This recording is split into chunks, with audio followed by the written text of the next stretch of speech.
Ayan, hiwa po tayo ng bawang. Hello mga kabekya. Ayan na. Tapos na ang aking paghihiwa at iluluto natin ang buro.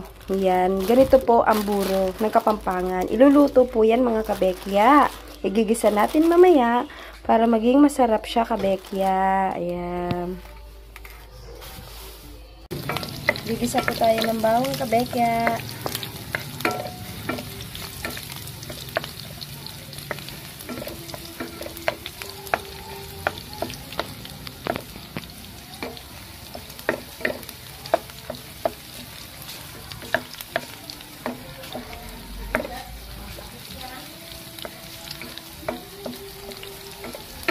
Yan ang pakaluto po yung sibuyas mga kabekya. Para masarap po siya.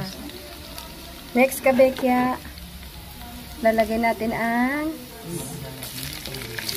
luya. Ayan, pampasarap po yan luya mga kabekya.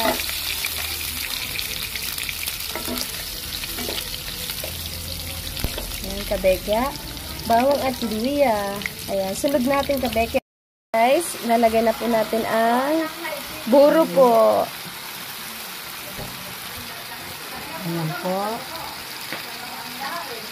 Buro po yan ng Kapampangan. Napaluto na po natin yung bawang sibuyas luya na may kamatis. Ayan, naluto na siya. Ngayon po yung buro po. Yan po yung buro. Ngayon alam niyo ng mga kabekya paano magisa ng buro ha. Ayan. Yung iba po hindi kumakain po ng buro mga kabekya.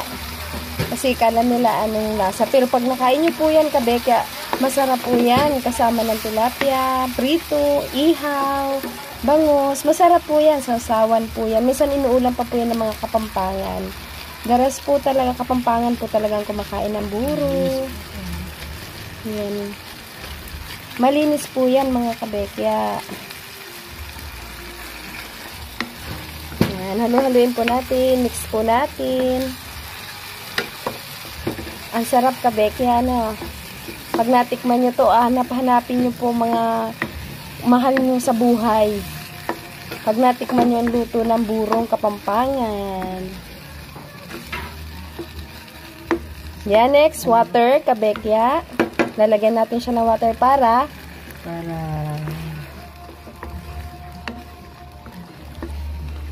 magkaroon po siya ng konting sabaw.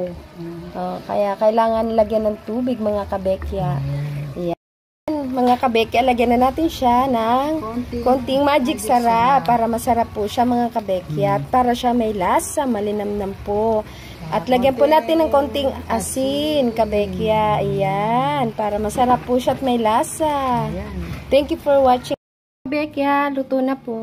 Ready na po siya. Yan po ang buro na ating niluto for